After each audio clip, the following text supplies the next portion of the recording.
obrigado pelo convite.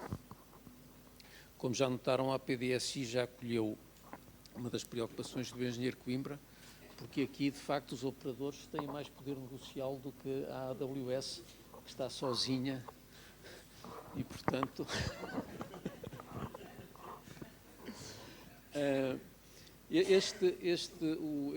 Esta proposta de regulamento dos mercados digitais é a terceira grande alteração no quadro regulamentar europeu desde o fim das diretivas ONP.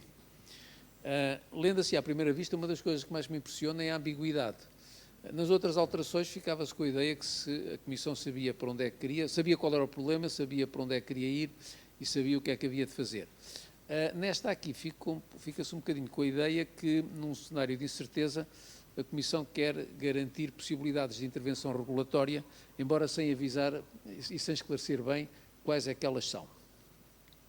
Uma delas é na questão das... E sobre isto eu, de facto, o que tinha proposto aos membros deste painel era que falássemos sobre a questão do espectro e da numeração, sobre o impacto desta regulação no acesso, sobre o impacto desta regulação nas redes privativas, CADN, os fornecedores de serviços nuvens, nas plataformas em geral, nas obrigações que vão aparecer em matéria de cibersegurança e, finalmente, sobre o problema da acessibilidade. Começando com a questão da gestão do espectro, o engenheiro Coimbra já mencionou um aspecto que, de facto, é importante, para mim é dos aspectos mais positivos da diretiva, que é a questão da duração das licenças. A possibilidade de haver licenças de duração ilimitada e isso, de facto, parece necessário para promover o investimento. Gostava aqui de abordar duas ou três questões adicionais. Uma delas é o reforço dos poderes da Comissão nesta matéria. A concentração dos poderes na Comissão, para já, face ao BEREC, é boa para os operadores nacionais, porque, apesar de tudo, a Comissão tem regras de procedimento que no BEREC acabam por ser ad hoc. E não sei se este era o entendimento dos operadores neste caso. O segundo aspecto era a questão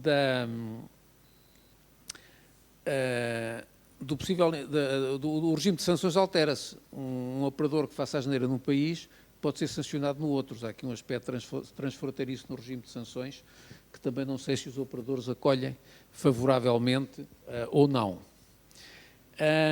Em terceiro lugar, gostava também de ter um comentário, e aqui pedi-o também à Amazon Web Services, sobre a questão da atribuição de frequências para os operadores móveis via de satélite, nomeadamente o que diz respeito àquela ideia da Comissão de reservar umas frequenciazinhas só para operadores europeus, sem prejuízo de haver outras que terão acesso geral, mas, pelos vistos, consideram a possibilidade de haver uma reserva para operadores europeus. A ADECO iria perguntar se não receia que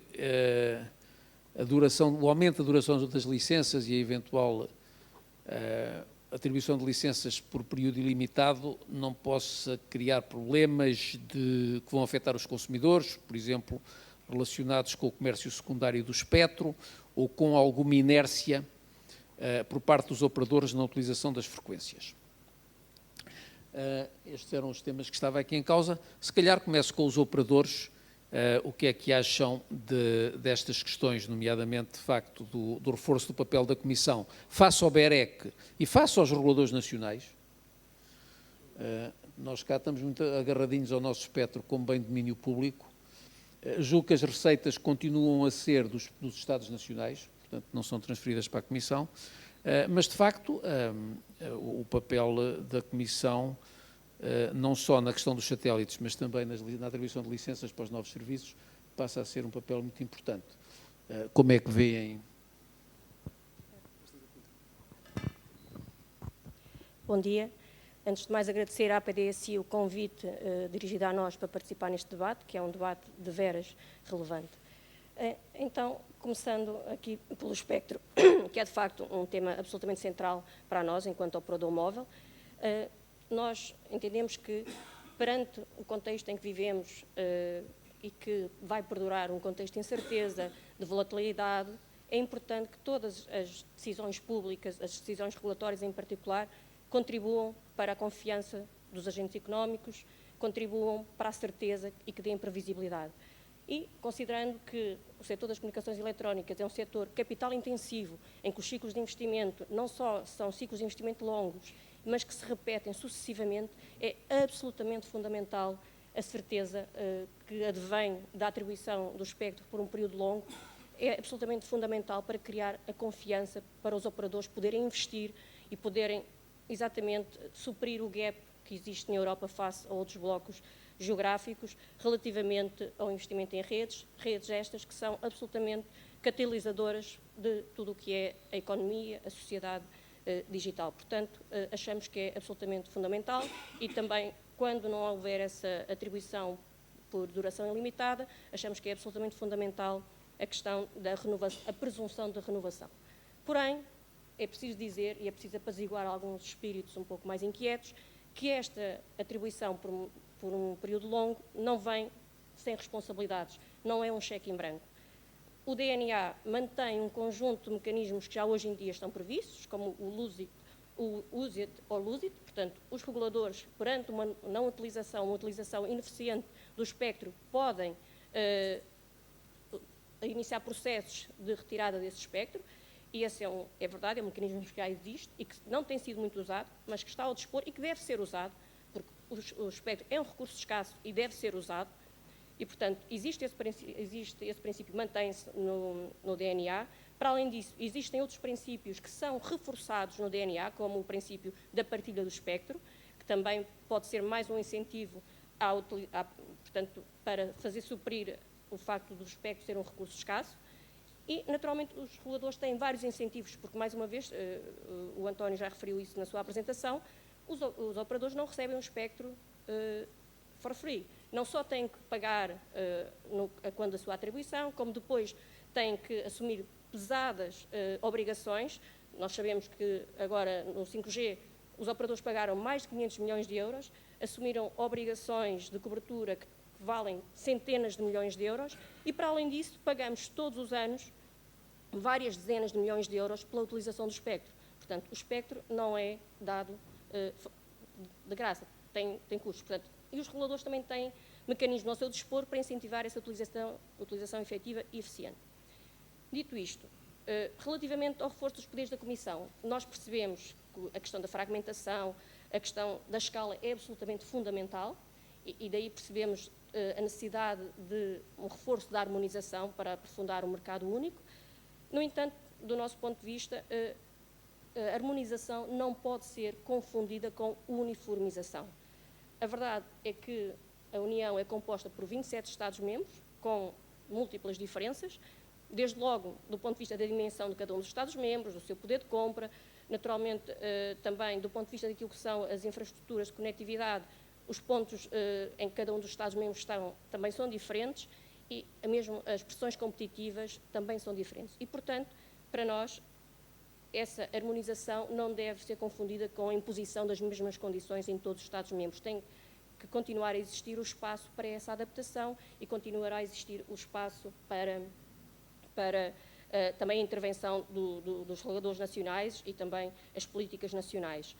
E nessa medida, aquele aspecto que referia sobre os mecanismos de supervisão em que um operador pode ser sancionado num país por outro regulador, de facto, isso está previsto no âmbito daquela figura que é o passaporte único, portanto, que visa agilizar a prestação de serviço em vários mercados, com o qual nós concordamos, percebemos, embora a nós esteja especificamente no mercado nacional, percebemos essa questão do passaporte único, temos algumas reservas quanto ao distanciamento dos reguladores nacionais relativamente à supervisão e, portanto, achamos que, no mínimo, o regulador nacional tem que ser envolvido devidamente nesse processo de supervisão quando o que está em causa é a prestação de serviços no seu Estado-membro, são os seus consumidores, os seus utilizadores que estão em causa.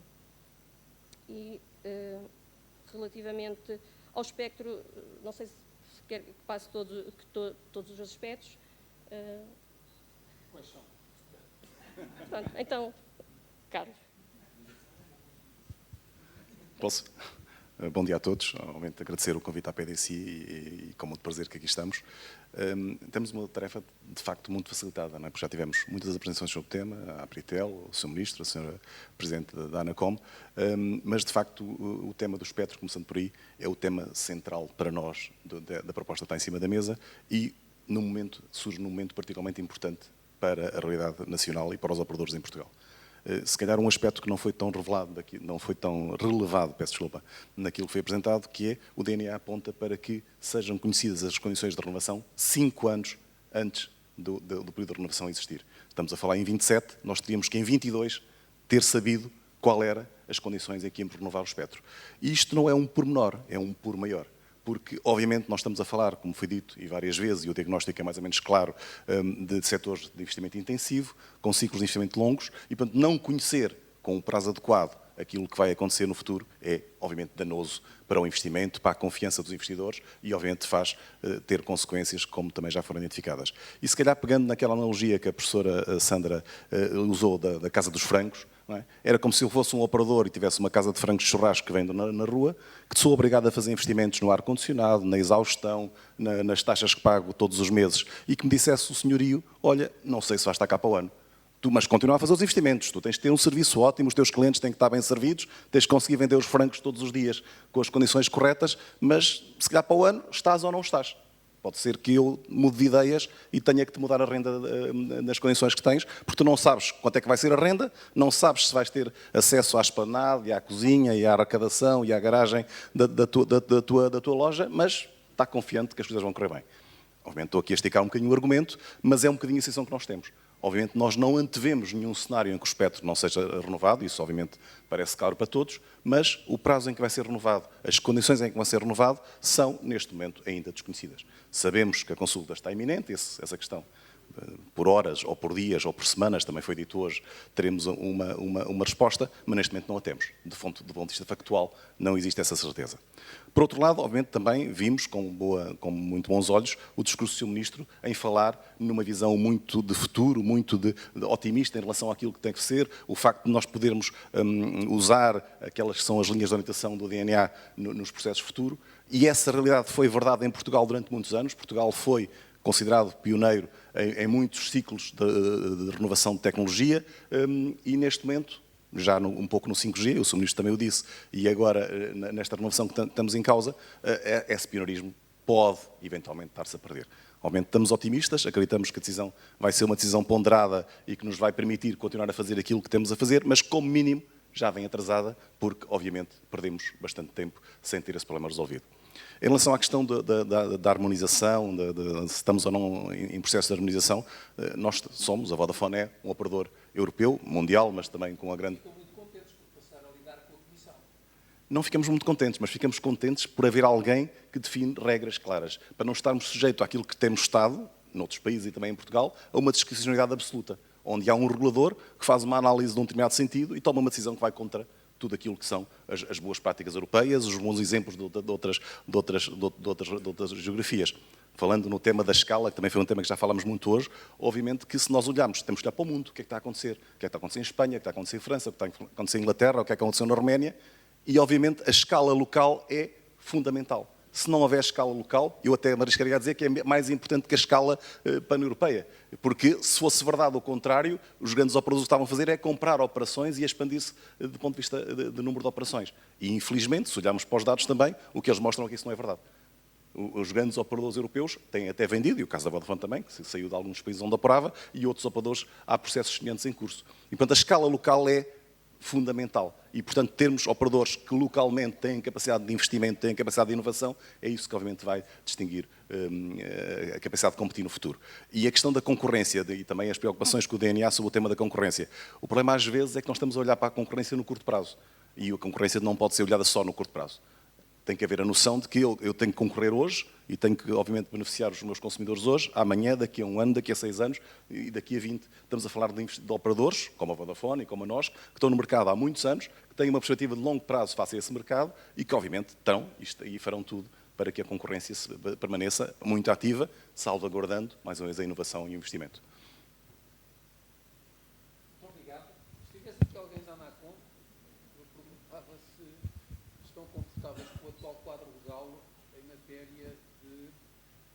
Spectra quem não usa. Estava a dizer que se tivesse alguém da ANACOM no painel, perguntava se o atual quadro legal para retirar o Spectra a quem não usa é confortável ou precisava de ser reajustado. Recordo-me que julgo que a primeira vez que foi retirado o Spectra um operador por não usar, que foi a Finacom, que era um operador do paging, aquilo teve em recurso para aí quase 20 anos. 15 pelo menos. O que é também, quer dizer, e durante esse tempo aquele Spectra também não servia para nada. E, portanto, não sei se é uma daquelas coisas que se devia prever, era esclarecer mais, para não haver grandes dúvidas. Isto pode aumentar o poder discricionário do regulador, pode dar origem a alguma arbitrariedade se o regulador for maluco, coisa que em princípio não acontece, mas não é de excluir que aconteça. Mas se pretende, de facto, garantir situações em que o espectro que não é usado por um passa a estar no mercado para poder ser usado de forma rentável por outro, se calhar era melhor clarificar os poderes da ANACOM e reforçá-los para limitar as possibilidades de litigância. Mas com isto, queria perguntar-lhe se concorda mesmo com uma reserva de espectro para operadores europeus. Então, bom dia. Muito obrigado para o convite nessa cidade maravilhosa. Vou tentar de falar português. Então, será um português errado com um sotaque brasileiro. Então, eu represento sou parte da Amazon Web Services. A Amazon Web Services é uma empresa de cloud. Agora, falando da posição de uma outra empresa da Amazon, que é a Amazon Leo, é uma empresa de satélites, vou falar um pouco do espectro de frequências. Então, a nossa posição, a posição da Leo é centralizada, é focada sobre a governação do espectro, sobre a questão é quem concede a autorização. Então, a proposta no DNA é que tem uma autorização a nível da União. Mafalda, é um pouco a questão que você estava discutindo. A nossa preocupação é que isso é bom em teoria, mas em prática é difícil porque a questões de espectro, de autorização, são questões nacionais. A nossa experiência com a Amazon Leo é que quando você vai obter uma licença, tem que falar com a autoridade da polícia, autoridade do aeroporto, como se fala, da aviação civil, serviços militares, serviços da Guarda Costeira, é tudo nacional. Então, o risco é que agora tem um outro nível, que é o nível centralizado, que não vai substituir o nível nacional. É mais processo, é mais burocracia. Mas outro aspecto é a harmonização. Tem governação e harmonização. A harmonização é qual condições se aplica às autorizações. Nós apoiamos a harmonização, porque é importante para simplificar, para a simplificação. A preocupação que a Amazon Leo tem é que no texto do DNA, muitas condições vão ser definidas em atos futuros. Então, é difícil avaliar hoje o que significa para o business, para nós, porque essas condições não são escritas no DNA. Então, em suma, nós partilhamos os objetivos de simplificação, mas o foco precisa ser na harmonização, não na centralização da governação, se esse não pode funcionar em prática.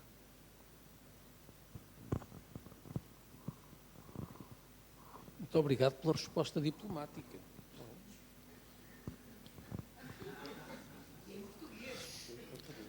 Então, e a reserva para os operadores europeus? A reserva na atribuição de frequências para os serviços móveis via satélite? Sim, olha. A nossa posição é que nós falamos uma customer focused company. É importante que os clientes ou as empresas europeias ou consumidores europeus tenham acesso a tecnologias que eles precisam para o business deles. Muitas dessas empresas europeias são empresas globais que precisam ter um acesso global. Então, a nossa posição é em customer centric. É importante que empresas e consumidores tenham acesso às tecnologias que eles precisam. Muito obrigado. Dr. Luís Pires, que esta discussão parece um bocadinho de longe dos consumidores. A posição da DECO é de esperar para ver? Em relação ao espectro, repare que isto é um pouco a montante dos próprios consumidores, não é? Mas, naturalmente, que existe o interesse também em sabermos com que linhas nos cruzemos, uma vez que depois os serviços que irão ser utilizados nesse mesmo espectro são dados aos consumidores. Tinha-me colocado a questão de saber se os consumidores estariam preocupados com eventualmente uma utilização de espectro não utilizado ou por inércia para dos operadores.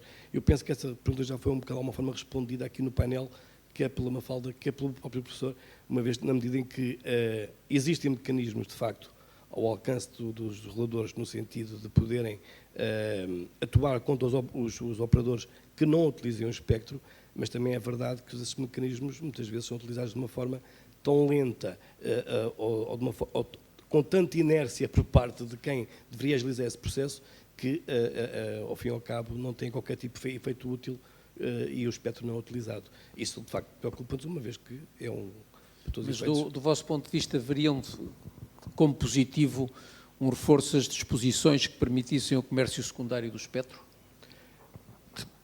Depende, ou seja, não somos contra a partida da utilização do espectro em termos de mercado secundário, desde que esse traga benefícios para os consumidores. Isto acaba por ser, digamos, sempre um peso na balança de ver, ao fim e ao cabo, se daí deriva um benefício para os consumidores ou não. Portanto, não estamos à partida contra, mas não temos a posição definitiva sobre. Muito obrigado. O outro tema não sei se não estamos aqui a encerrar um capítulo. Boa parte da regulação desde o início da liberalização foram os problemas de acesso à rede e de regulação do poder de mercado dos operadores com posição dominante ou com poder de mercado significativo. Aparentemente estamos no ocaso desse regime e entramos num regime de regulação simétrica. Estão confortáveis com essa ideia? Não estamos confortáveis, nem achamos que seja esse o caminho. Achamos que a conjugação da regulação simétrica e assimétrica foi, e mais uma vez Portugal é um bom exemplo, uma das razões do sucesso que nós tivemos, nomeadamente no desenvolvimento de redes de fibra, de redes de nova geração, e, portanto, achamos que não pode ser aplicada aqui uma solução uma solução igual para todas as situações. Há mercados onde continua a ser necessário haver regulação assimétrica, ela deve se manter.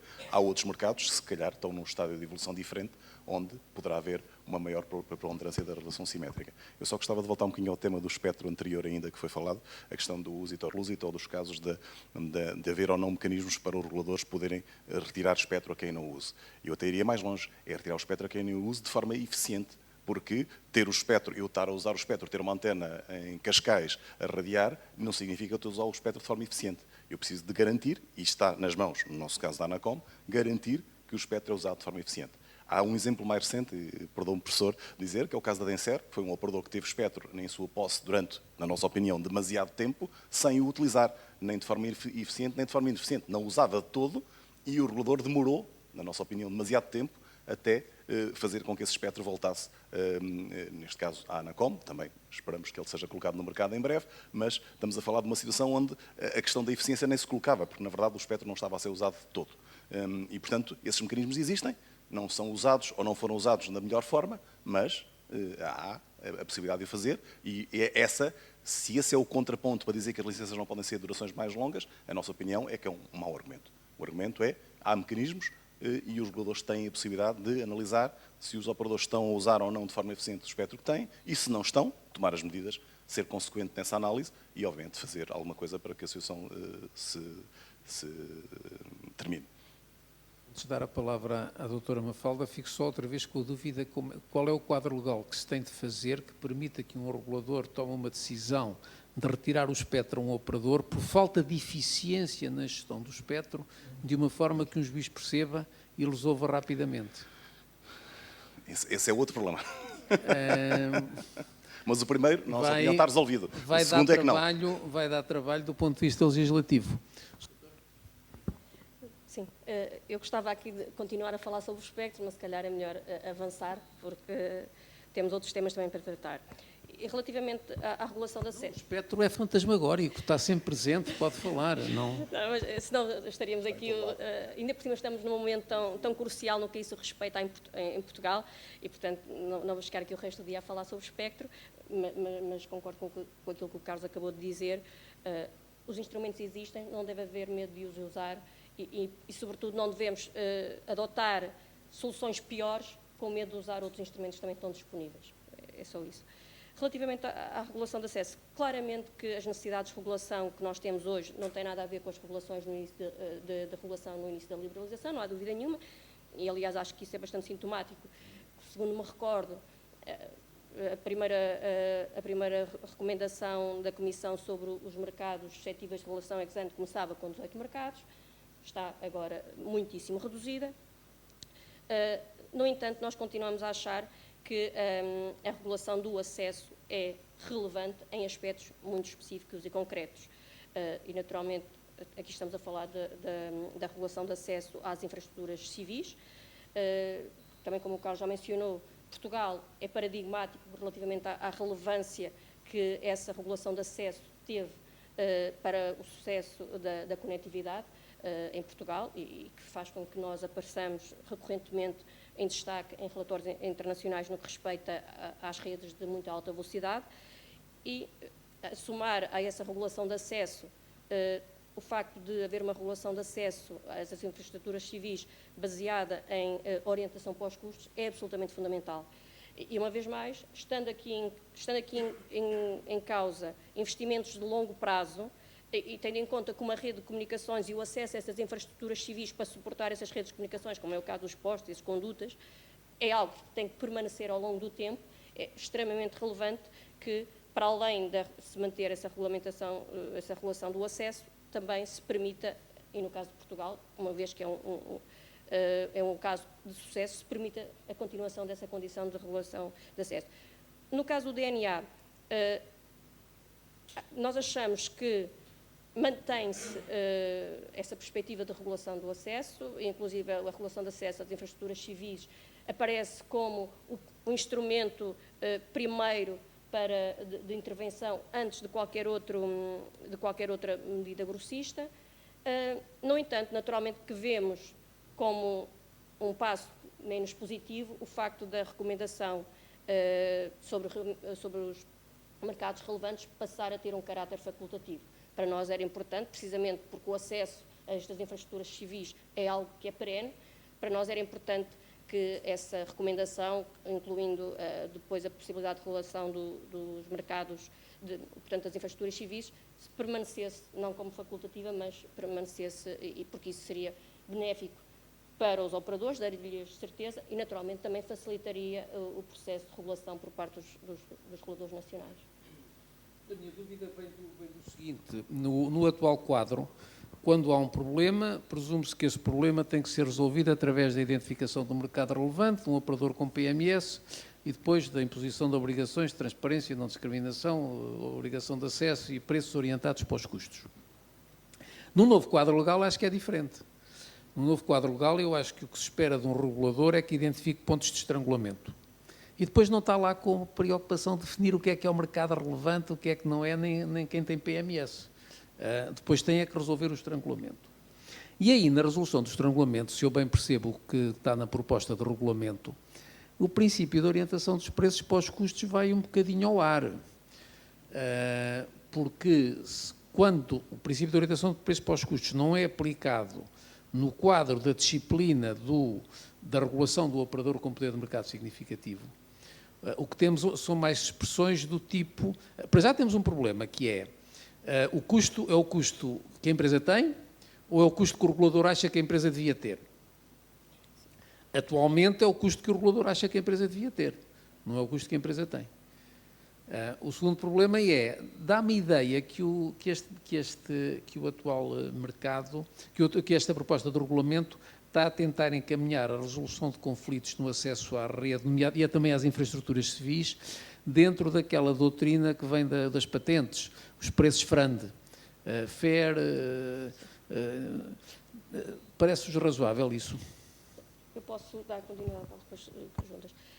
De facto, e essa questão dos preços FRAN já até está também vertida no GIA, porém, tal como aconteceu no GIA, em que, apesar do princípio geral ser esse princípio, claramente está aberta a possibilidade de os reguladores, se nos seus casos nacionais entenderem como adequado a adoção de outro tipo de metodologia, de o poderem fazer. Portanto, e nós achamos que esse princípio que foi conservado no GIA deve manter-se também, quer seja em regulação simétrica, quer seja em regulação assimétrica. Sim. Mas vocês aceitam que em regulação simétrica os preços sejam orientados para os custos que o regulador acha que a empresa deve ter e não para os custos que a empresa realmente tem? Aí há uma grande discussão, há várias metodologias de orientação aos custos. Naturalmente que tem que haver aqui um incentivo à eficiência e, portanto, também não podemos estar a onerar os operadores por ineficiências de outros players. E, portanto, mas compreendemos que haverá também a necessidade de recuperar os custos que são efetivamente incorridos. Portanto, tem que haver aqui um certo balanceamento, mas depois, na aplicação e na definição das metodologias de apuramento dos custos, há ali várias nuances que podem equilibrar esses dois interesses, entendemos nós. Portanto, o princípio da orientação para os custos não é que queria não deve ser posto em causa. entrar em diálogo, mas agora gostava de fazer uma pergunta. Naquele regime de regulação de acesso à fibra óptica, nas redes rurais que eram da antiga DST, a ANACOM estabeleceu um princípio de preços que não eram de orientação para os custos, eram preços proporcionais. Era uma regra de proporcionalidade. Essa regra de proporcionalidade está a funcionar? Assim, no caso, como é conhecido e é público, a questão portanto, as redes de nova geração naquelas zonas, nas zonas brancas... Mas não estamos ainda nas zonas brancas, estou a falar ainda da velha rede daquele concurso das zonas rurais. Foi aí que a ANACOM impôs obrigações de acesso. Sim, mas estamos a referir, houve toda uma grande discussão entre os operadores e demorou vários anos até que os operadores conseguissem chegar a acordo para permitir a utilização dessas redes, cujo financiamento também público tinha como objetivo que elas fossem disponibilizadas a todos os operadores e promover a concorrência na oferta nesses territórios. E, de facto, aí houve alguns aspectos que não foram devidamente acautelados e fizeram com que, de facto, levasse muito tempo até que os operadores acordassem entre si as condições e permitissem o efetivo acesso a essas redes por vários operadores, e não apenas por um. Pois é, que estamos a mudar de um mundo... Você falou várias vezes, os operadores acordarem, portanto, estamos no mundo dos preços proporcionais, dos preços FRAND, não estamos no mundo dos preços orientados para os custos. Mas aí o que nós achamos é que o princípio de orientação aos custos, que tem demonstrado ser um fator essencial para o sucesso do modelo português e que deve ser preservada a possibilidade de ser imposto, deve ser mantida também no DNA e, do nosso ponto de vista, isso não é posto em causa neste momento. E depois, obviamente, os reguladores, mais uma vez, que têm um papel absolutamente fundamental em dirimir litígios que devem ser, efetivamente, céleres para que não demorem anos, como aconteceu neste caso, relativamente ao acesso a algumas redes rurais. Mas é um tema complicado, que nós sabemos que é difícil de gerir, mas também temos que aproveitar a experiência adquirida no sentido de tornar as próximas intervenções mais céleres. Muito obrigado. Dr. Luís Pisco, na hipótese remota da doutora Mafalda não ter razão e de o DNA vir a consagrar um regime de acesso às redes em que os preços ou são negociados pelos operadores, ou seja, a capacidade de intervenção do regulador é menor e, portanto, os preços são mais altos, e isto também num quadro de regulação simétrica, a DECO vê aqui algum perigo para isto do ponto de vista dos consumidores ou não? Repara, os consumidores têm a noção que no fim pagam sempre eles, não é? pagam sempre a fatura de alterações Isso é por causa da legislativas. neutralidade de redes, já lá vamos. Mas é de facto uma verdade absoluta, de facto os consumidores pagam um bocadinho e tudo isso. Mas,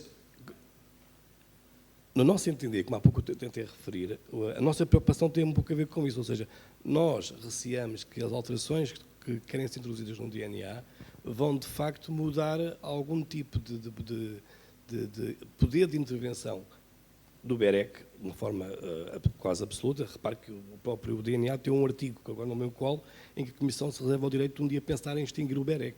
Portanto, exatamente. Para além disso, também vai, de alguma forma, limitar a capacidade de intervenção local das autoridades de legislação nacional. E, nessa medida, temos algum receio, de facto, que as coisas possam mudar e que, como o representante do Dr. António Coimbra aqui apresentou, os preços possam disparar para níveis americanos ou japoneses, como foi aqui apontado. E pensamos nós que algo depois terá que ser mudado e, eventualmente, a Europa vai acordar e vai descobrir que fez um grande disparate. Mas pronto. Muito obrigado. Posso só fazer um comentário àquilo que a Mafalda Só disse? para garantir que este quadro regulamentar incentiva o investimento, então, do vosso ponto de vista. Também. Não só o tema da questão das redes rurais e dos preços não estarem devidamente definidos, nomeadamente orientado para custo. Acho que é um ótimo exemplo que mostra que o modelo de DNA, aquilo que propõe, não vai na direção correta. Porque o que pode acontecer no futuro é ficarmos outra vez anos a discutir qual é a modalidade de acesso que vamos usar. No caso das operadoras em redes rurais, houve um caso de um dos operadores onde demorou anos mesmo e foi quase em desespero que conseguimos ter acesso a essa rede. E, portanto, é importante que as condições sejam claras e preservar o princípio do PMS, preservar o princípio de que há situações em que a orientação para custos é muito importante, deve estar... Portanto, concorda com a doutora Mafalda que o DNA devia ser mais claro nisso, era? Devia ser mais claro, não devia ser tão definitivo em algumas das assunções que faz. E depois também a noção de que o mercado mudou muito, não é? Aquilo que eram os problemas de acesso no passado vão ser problemas diferentes no futuro. Dá só um exemplo. A questão do poder que hoje em dia têm as tower companies, as empresas que têm a detenção das torres de comunicações. Esse era um problema que não se colocava no passado, no quadro regulamentar anterior, e que cada vez mais vai ser um problema para o futuro. E, portanto, a configuração daquilo que são as infraestruturas dos operadores e das necessidades de acesso são elas hoje completamente diferentes daquelas que eram há 20 anos. E, portanto, é importante ter isso em consideração no modelo que venha a ser definido. Eu só antes de passar ao tema seguinte, deixem-me só clarificar que eu disse que se o BEREC acabasse não se perdia nada, por uma razão simples, quer dizer, eu acho que estas questões de uniformização e de coordenação ganham, sobretudo para um pequeno país como o nosso, se forem feitas dentro de um quadro bem definido. E a Comissão fornece esse quadro. O BEREC é uma coisa mais ou menos ad hoc, que potencia redes informais, da qual muitas vezes acabamos afastados, e nunca vi grande utilidade naquilo, sinceramente. Acho que a Comissão, os procedimentos da Comissão permitem uma maior defesa dos operadores nacionais. O BEREC é mais assim, como dizem os angolanos, um caso de regulação esquemática. Mas pronto. Mas enfim, Dr. Bocardi, agora é consigo. O Dr. Luís Pisco representa a mais importante associação, julgo que posso dizer que é a associação de consumidores mais importante, não estou diz que no fim os consumidores pagam tudo. E, de facto, têm que pagar tudo, mas isso é por causa do princípio da neutralidade de rede. Porque os operadores não podem ir buscar dinheiro às plataformas digitais. Acha que o DNA pode reequilibrar um bocadinho isto a favor dos operadores, dos consumidores, em última análise, ou não? Desculpa a provocação, ser convidado para ouvir uma coisa destas é má educação. Mas... Pode repetir a pergunta?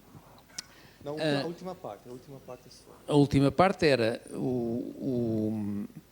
portanto, os operadores atualmente queixam-se, ou melhor, os consumidores, o Dr. Luís Pico estava a dizer, os consumidores é que pagam tudo, e os consumidores pagam as redes todas, e uma das razões para os consumidores pagam toda a fatura das redes é o princípio da neutralidade de rede, porque os operadores de comunicações não podem cobrar nada às plataformas digitais. Acha que esta é que é a provocação e a má educação da minha parte, acha que o novo regulamento permite reequilibrar isto e permitir e faça com que os operadores de telecomunicações distribuam a fatura entre os consumidores e a Amazon, por exemplo? Desculpa a provocação. Tudo bem, então, vou falar em inglês porque pode ser menos diplomático. Então, there are different aspects you have raised. There is the aspect of net neutrality that I can speak about later. It's important. I'll just mention that as Amazon, we have AWS, that is a cloud provider.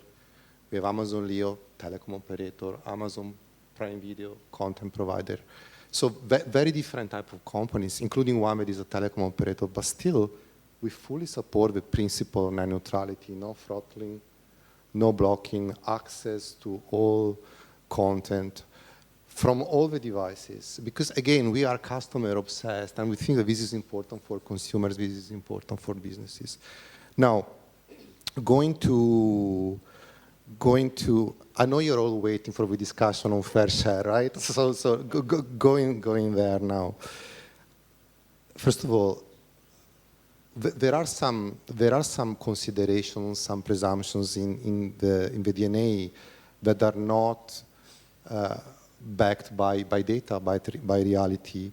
One, that the ecosystem is not working well. I'm speaking about the IP interconnect. Well, the studies by Barrick are showing the opposite. By the way, and I'm referring to Engineer Coimbra, to your presentation, is not only about large telecom operators and large internet companies.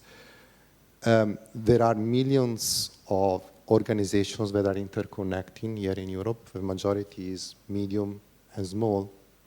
We have thousands of organizations that are coming to us willing to interconnect, and we do it according to policies that are transparent in our website. According to investments, it's not true that companies like ours are not contributing. To give you a number, in 2025, we invested 60 billion euros in Europe alone in data centers, AI infrastructure, cloud services, connectivity for rural areas by Amazon Leo, subsea cables, content, and other matters. So now this is a massive commitment to Europe. Second, misleading message is that traffic is a problem. Well, traffic is not a problem in the sense that we are all investing in very high speed networks. If now traffic is a problem, what's the point of having, incentivizing these networks? By the way, according to Ericsson, the last mobility report, traffic increase is now going down and is now around 15% year on year in mobile networks. In fixed networks, it's more or less the same, 10% year on year. You're an engineer as well. It's very far from being exponential, you would agree, right? So it's going down and it's not exponential. It's not platform traffic. As AWS, we have a service that is called Content Delivery Network. So basically, we place caches close to end users. Most of the data we deliver is not Amazon Prime, is thousands of European businesses that are using our infrastructure to deliver their content. We don't have control on how they compress their content. It's their content, it's encrypted, it's not ours. They use the infrastructure that we deploy close to end users to deploy their content. So this is an important clarification, right? It's for Amazon CloudFront is not our traffic. We deliver Amazon Prime Video traffic together with other CDNs, but the majority of the traffic is European businesses. Now, in the same way as many other organizations in the last years, we have been concerned by proposals of regulating the IP interconnect. And you will hear from the consumer associations, but at least at the European level, BEUC has consistently opposed the regulation of IP interconnect. But in the same way, organizations from other sectors, internet activists, and so on. Why all of these organizations are concerned? Because extending Article 9.2, extending the scope of general authorization to private networks and to content delivery networks, and without any clearly identified problem, without any impact assessment, nothing, risking in first of all, it's not justified, but second, risks extending interconnect obligations, Article 66, and mandatory resolution mechanism, Article 189, to private networks and content delivery networks. So these are very different from public networks. For example, we have each data center that we have has millions of fibers, a building with millions of fibers connecting servers to routers. I mean, this is very different for public networks. We don't provide any access. Why should be regulated as a public network if you're not? But still, Article 9 is extending general authorization to private networks. Now, if you apply Article 66, mandated, which is interconnect obligations to private networks, basically, you are changing a mechanism that is at the basis of internet, which is the interplay between transit and peering. Transit is not going to be an option anymore. Peering is going to be the only option at a price that is decided by incumbent telecom regulators. And I'm saying incumbent because all the small and medium ones are against this. The second mechanism we are concerned is Article 191 and 192, the voluntary ecosystem cooperation mechanism, which is not very voluntary because de facto is going to allow incumbent telecom operators and insisting incumbent telecom operators to trigger unilaterally regulatory intervention. Again, when transit is not an alternative anymore, when peering is the only way to connect to end users, because we don't have access to end users, we need to go through incumbent telecom operators. The fact that is going to increase prices for peering, leading to operators and are not arguing against those. But I wanted to highlight there are different numbers. There are different numbers. For example, Richard Fisi, former Vodafone, has been in this industry for some time. Last year, presented last couple of weeks ago, presented in a conference in Brussels, and highlighted how the perspective of the sector is improving a lot. So he said that operational costs for telecom operators are going down thanks to AI. CapEx ratios went down from 25% to 16% in the last 5 years. And the majority of large telecom operators is considered by investors AAA or A or BBB. So no, they are considered a solid investment. Finally, connectivity issues at the European level. It's not true that Europe is behind China. If you look at the number, Europe is not behind the US. Europe is not behind China. Some European countries are behind. Some are doing very well, and Portugal is doing very well. So again, it's important to look at the evidence and the numbers. So closing quickly, our key objection is that against the proposals of IP interconnect regulation is that there is no justification. Again, I'm citing BEREC here. I'm citing studies showing that there are millions of IP interconnect agreement and only 0.001% of disputes. So I challenge you finding a market that is working better. And yet the Commission is intervening. Is intervening without assessing the impact. Is intervening at the benefit of a few large telecom operators, which for sure they would benefit from monetizing the IP interconnect, but without considering the cost increase for all the others. Muito obrigado. Posso só fazer-lhe uma ou duas perguntas? Não queria entrar em diálogo, mas, por exemplo, em relação ao que disse, a Europa neste momento não está atrasada em relação aos Estados Unidos ou à China. Mas a questão não é essa, quer dizer, isso vem da onda de investimento anterior. Na apresentação do engenheiro Coimbra ficou claro que a Europa se pode atrasar porque como atualmente a remuneração dos capitais próprios que se obtém no setor não chega para compensar o custo do capital próprio, ou seja, quem investe no setor perde dinheiro. A Europa neste momento não está atrasada, mas o argumento é vai ficar atrasada. I function based on evidence today. I mean, I don't have a crystal ball to predict the future. I'm saying what the evidence today is, there are some evidence today that is providing a different story from the one you provided earlier.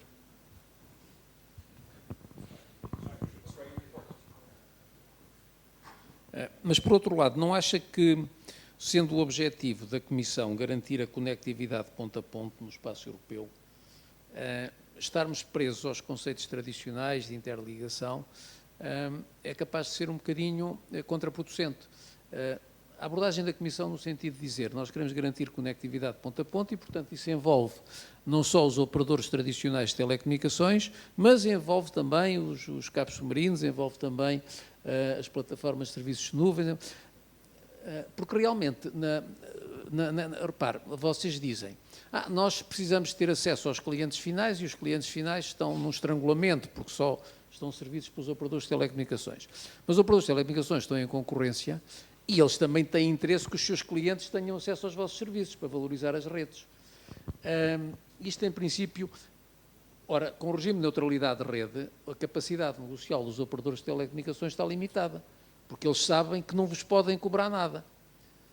E isso não acha que este regulamento pode, de facto, equilibrar um bocadinho o poder negocial sem prejudicar verdadeiramente as plataformas? Yeah, and I wanted to point to the work that Ofcom started to do in the UK, right? Because no, there is a good point, which is find the right balance between respecting the net neutrality principles, which are important, are fundamental, at the same time allowing telecom operators to deliver innovative services, which is also, and monetizable services, right? Which is important. And by the way, we partner with many telecom operators in many different aspects. So for us, telecom operators functioning well is important, right? Is important. So what Ofcom and the UK government started to do is to look at this balance, which is telecom connectivity, resilient connectivity today is more than access. I wanted to give you one example. 2024, February and March, in 2 months, we have seen 2 incidents on subsea cables in Africa, West Coast and East Coast, Red Sea, with a ship cutting some subsea cables, and West Coast, there was a slide. Most of Africa, most of West Africa was without internet connectivity for some time.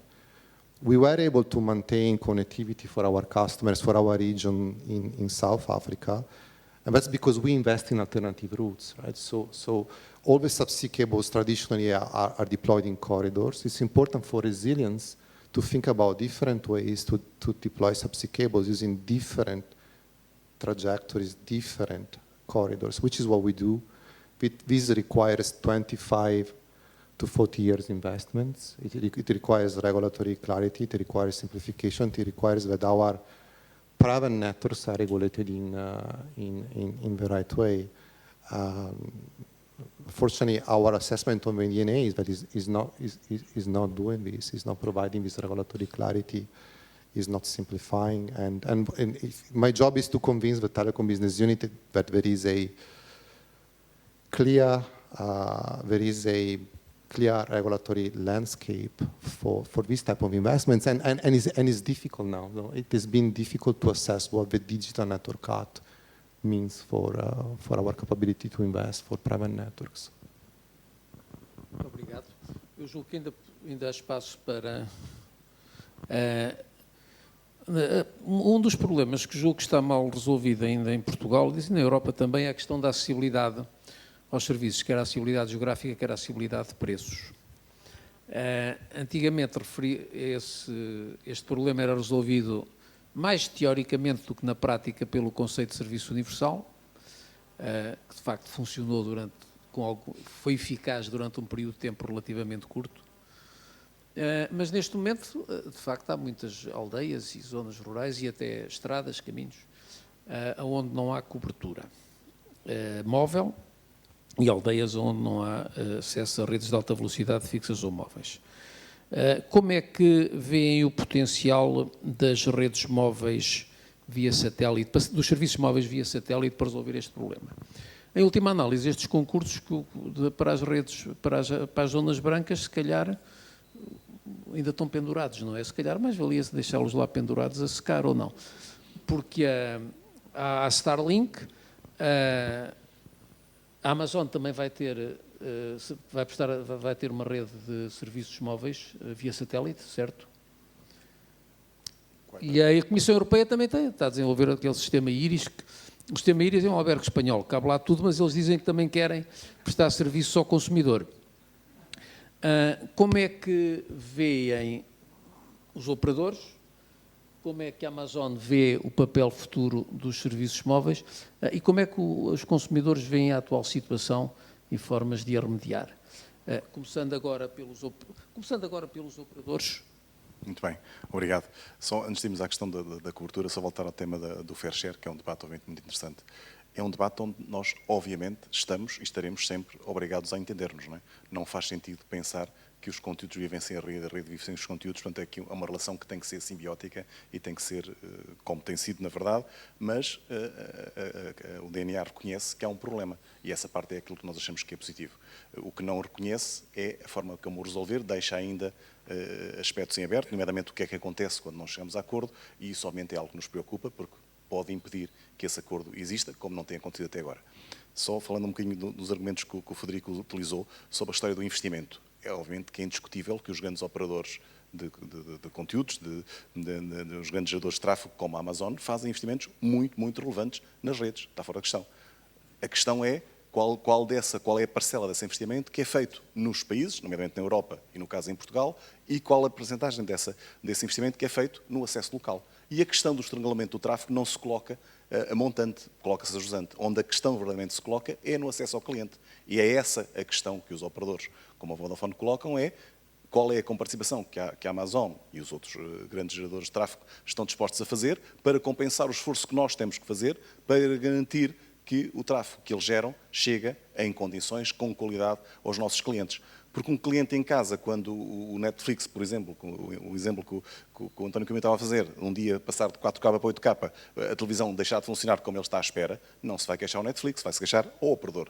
E obviamente, cada vez de maior qualidade, que, por sua vez, obrigam a que os operadores cruzem um maior volume de tráfego nas suas redes, também, mais uma vez, garantindo que as condições para que esse tráfego seja entregue estejam presentes, que sejam feitos os investimentos que compensem e que sustentem esse novo tráfego. Diga. Contrariando um bocadinho a objeção que estava a fazer ao Dr. Bocardi há bocado. Aquilo que o engenheiro Carlos Correia está a dizer é verdade, mas vamos lá ver, o operador faz o investimento e depois, através das mensalidades, recupera sempre o custo do investimento. Portanto, é só um problema de financiamento que está em causa? É um problema de financiamento, estamos num mercado muito competitivo e não é possível fazer essa recuperação pelo lado do cliente. Portanto, o que nós achamos é que quem está a gerar recuperar essa componente no lado do cliente. Então, mas depois se calhar também não recupera, porque se o cliente não tem dinheiro, depois também não tem dinheiro para pagar ao fornecedor de conteúdos o valor do conteúdo e, portanto, o valor do vosso serviço também diminui. Quer dizer, a questão é quem é que vai buscar o dinheiro ao consumidor? Se são só vocês ou se têm que ser também as plataformas? O consumidor paga sempre, não é? Isso mesmo. Mais uma vez, é exatamente esse o tema. O tema é como é que repartimos esse esforço. E o que nós achamos é que quem gera esse aumento de tráfego tem que estar disponível para participar o investimento necessário. Posso também, para além disto que o Carlos está a dizer, é uma questão de dividir, de facto, quem financia o investimento, mas há um outro aspecto adicional que é bastante relevante e que já aqui foi abordado, porque os grandes geradores de tráfego, e estamos a falar dos grandes geradores de tráfego, estamos a falar de todos os geradores de tráfego, tomam decisões unilaterais que têm enorme impacto nas redes, na qualidade de serviço que é proporcionada por essas redes e que não existe hoje em dia um mecanismo que permita, que os obrigue ou que faça com que eles internalizem os impactos de todas as suas decisões. Houve aqui este exemplo de passar de HD para 4K, mas nós temos um exemplo concreto que aconteceu em Portugal. É verdade que foi já há alguns anos atrás, mas, por exemplo, a determinada altura o Facebook decidiu que, a partir de determinado dia, quando alguém acedia ao Facebook, todos os vídeos que lá estavam começavam a correr automaticamente. Portanto, foi uma decisão unilateral, ok, não tem nada a ver com os operadores de comunicações. O que é que isso aconteceu? Por simplesmente bloqueou o acesso do tráfego entre o continente e as ilhas. Porque a capacidade que passou a cursar disparou e, basicamente, congestionou todo o tráfego. Portanto, para além desta questão da distribuição do financiamento, há também esta necessidade de se criar um mecanismo que permita que a internalização dos impactos que as decisões têm e que hoje em dia não existe. E agora, desculpa, há um aspecto que eu queria aqui também salientar, e concordando com aquilo que o Carlos estava a dizer, que o DNA tem que ir mais longe no que respeita a esta questão da fair share, e, portanto, um mecanismo de cooperação voluntário, um mecanismo de negociação ser vinculativo, tem que dar um passo à frente, mas há um aspecto com o qual eu concordo completamente com aquilo que o Frederico estava a dizer, que é um mecanismo que venha a ser implementado, não podemos correr o risco desse mecanismo só vir a servir a alguns grandes operadores de comunicações. E por isso, do nosso ponto de vista, é importante que, a par de tornar um mecanismo de cooperação obrigatório e um mecanismo de resolução de litígios vinculativo, é importante que exista também uma obrigação de transparência para os reguladores relativamente aos acordos que porventura sejam estabelecidos entre os grandes geradores de tráfego e, à partida, os grandes operadores de comunicações, no sentido de que não se venha a criar, ou para prevenir que se venha a criar uma assimetria dentro do setor das comunicações, em que os grandes operadores têm condições de firmar esses acordos e firmá-los em condições mais vantajosas do que depois podem ser proporcionados aos operadores de comunicações de menor dimensão. Portanto, o mecanismo tem que evoluir e tem que ser um mecanismo com salvaguardas que garanta que não vão ser criadas assimetrias adicionais no lado das comunicações eletrónicas. Está bem, mas a acessibilidade de preços... Vamos primeiro pela acessibilidade geográfica. Falou, e muito bem, estamos no concurso das redes rurais. Obviamente que o Portugal está na linha da frente dos países que têm uma maior dispersão de redes de nova geração, redes de fibra. Ainda não abrange todo o território nacional. Há, obviamente, pessoas que não têm ainda em sua casa acesso à fibra. Isso é um tema que o novo concurso que está em trabalho irá obviar e, portanto, irá resolver, acreditamos. Será esse o modelo. Não há modelo que possa permitir, ou não permitiu até agora, que os operadores de forma própria consigam chegar a esses sítios, por questões de dificuldade, de custo, tudo isso. E, portanto, esse concurso obviamente é bem-vindo. E a questão que colocou dos satélites, no nosso caso, no caso da Vodafone, nós temos uma parceria com o operador que é, e comparam muito bem com os preços que se praticam noutras realidades e noutros mercados. Por outro lado, a solução que o António Coimbra também falou da questão que a Pritel preconiza, e obviamente nós, como parte da Pritel, somos solidários com ela e assumimos que é uma boa alternativa, que é criar um mecanismo de um voucher, para as pessoas que verdadeiramente têm necessidade, não podem suportar o custo da sua conectividade, haver um mecanismo que seja suportado por todos para garantir que a pessoa não está excluída, não é info-excluída por não ter capacidade financeira para aceder ao serviço. Mas, por exemplo, o engenheiro Coimbra falou da questão do quarto operador, que foi, é a minha opinião pessoal, portanto não compromete ninguém, que foi realmente enfiado a martelo no mercado português, sem, como dizia outros, sem necessidade.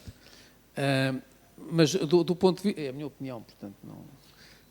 mas do ponto de vista dos operadores, teria sido preferível para vocês que a Anacom tivesse imposto maiores obrigações de cobertura geográfica e populacional e maior velocidade de cobertura, ou seja, em vez de estar a transferir recursos do espectro e transferir dinheiro para o novo operador, transferir recursos para o novo operador, deixar estar os 3 operadores sossegados e aumentar substancialmente as obrigações de cobertura geográfica ou não? As obrigações de cobertura geográfica que nós temos tido têm sido bastante agressivas. Nós temos vindo a ser... Ainda temos uma cobertura de serviços 5G mais baixa do que os outros. Estou a falar de uma cobertura mais... 5G standalone, são coisas diferentes. 5G geral, aquele que todos os dias nós temos no nosso telefone, esse está disponível em uma porcentagem muito, muito elevada do território e da população. 5G standalone é uma história diferente, estamos a fazer o nosso percurso, mas também aí, com franqueza, o 5G é muito importante, nós realmente somos grandes defensores e estamos a investir, mas para o consumidor normal, para todos nós que estamos aqui nesta sala, não tem uma relevância tão grande. Está bem, mas continua a haver muitos autarcas, eu conheço alguns, independentemente disso, mas de facto é público e notório que há muita gente em zonas rurais, quer na zona, e não estamos a falar só nas zonas afetadas pelas catástrofes, que não, estamos a falar de zonas rurais em geral. Lembro-me que uma vez na Anacom, a última vez que lá estive, até nos apareceu um padre a reclamar, nós pensávamos que era comunicações com o além, mas não, era só. E de facto o concurso do 5G podia ser usado para resolver isso e não foi. Vocês teriam defendido uma posição desse género em vez do quarto operador?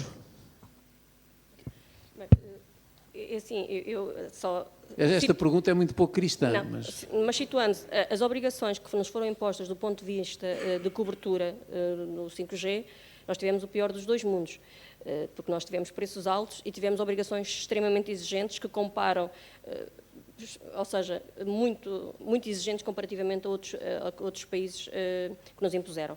Naturalmente, a nós, a haver as obrigações portanto, transformadas em cobertura, em qualidade, são preferíveis porque vão alavancar a competitividade, a coesão territorial, a meras transferências financeiras. No entanto, o que nós achamos é que, à data de hoje, já temos obrigações muito exigentes. Agora, é preciso também ter noção de que, para cobrir 100% da população, e é isso que estamos cobrir estas partes residuais que faltam, é algo absolutamente, exigiria um investimento completamente injustificado para um operador privado. Portanto, embora nós não tenhamos sido a entidade mais vocal no que isso respeita, tal como aconteceu noutros países, nomeadamente aqui em Espanha, se calhar vale a pena pensar se, para conseguirmos alcançar uma cobertura de 100%, que é isso que estamos aqui a falar, portanto, não quer dizer que as nossas obrigações não possam ainda ser aumentadas, mas para atingirmos essa cobertura de 100% em que, legitimamente, e que eu compreendo perfeitamente, que todos os autarcas queiram que toda a população, por mais isolada que esteja, tenha direito a comunicações, se calhar temos que fazer aqui, tal como aconteceu nas redes fixas, um concurso para zonas brancas, eventualmente, a prazo, pensar em algo semelhante para cobrir a parte residual das redes móveis. Obrigado. Antes de lhe dar a palavra, queria perguntar ao Dr. Luís Pisco se subscreve integralmente daquilo que os operadores disseram. Claro que não. Ou seja, não põe em causa, de facto, que possa haver razões económicas que possam ser justificáveis para não fazer um investimento, mas para nós, consumidores, o que é preciso é que haja, de facto, uma cobertura. Penso que é importante revisitar, talvez, também essa matéria. Isto porquê? Porque a deriva social da internet não teve o sucesso que devia ter tido e que poderia ter. Só uma dúzia, digamos, de famílias é que aderiram, basicamente, à tarifa social da internet, porque os requisitos técnicos da própria tarifa social da internet eram diminutos. Ou seja, basicamente, não servia nada. Portanto, é um serviço e é, de facto, é um tipo de oferta que pode e deve ser feita à população, mudando exatamente os parâmetros de qualidade desse mesmo serviço e, eventualmente, alargando a outro tipo de serviços. Muito obrigado. Dr. Bocardi, independentemente de querer responder aqui a alguns comentários dos nossos colegas móveis, queria-lhe fazer uma pergunta mais geral sobre o que é que acha do DNA como potencial cliente do DNA, porque, de facto, se o regime geral de autorizações vos vier a ser imposto, passam a estar sujeitos, ou a poder estar sujeitos a uma série de obrigações em matéria de segurança, matéria de proteção do consumidor, etc., que atualmente não têm. Mas, portanto, queria-lhe pedir essa avaliação global do DNA e, enquanto AWS ou operador de plataformas em geral, quais os perigos que pode ver aqui no DNA, ou as vantagens, Mas isso era a segunda coisa que lhe queria pedir. A primeira era que comentasse aqui os comentários dos nossos operadores móveis. I think we moved on from that discussion. I'm happy to comment if there is time, but otherwise, we can discuss about the other aspects. First of all, I'm speaking now. I'm focusing on Amazon Web Services, so the cloud part, the part I belong to, because when discussing about Amazon Leo is a provider of electronic communication services, so they are subject to the same user protection rules than other telecom operators. They are subject to the DNA, right? So I'll focus on Amazon Web Services. So there are two aspects. One is security and resilience, and the other one is regulation on private networks that are related. The first one, security resilience. Whenever it's about security and resilience, we are supportive. For us, is job zero is top priority.